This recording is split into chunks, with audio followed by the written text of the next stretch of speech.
Ne prieš 10, bet prieš 8 metus. Tas, kas tada paklausė, dabar džiaugiasi. Tuo mano Facebook live kaina matosi beveik $2,000. Aš kai pradėjau dalintis buvo 2,5 tūkstančių. Kripto spalio 25, 2,17. Aš apie bitkoiną sužinau, kai jo iš viso kaina buvo $50, bet konkrečiai tada buvo pašokę iki $50 nuo kažkiek ten centų.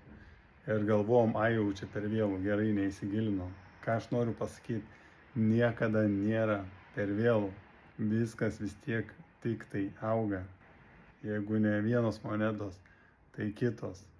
Tai yra niša, į kurią yra pats tinkamiausias metas įeiti dabar, nes mes šito meto laukiam nuo 21 paskutinių šitų 3 metų mėnesių. Ciklas bulius prasideda.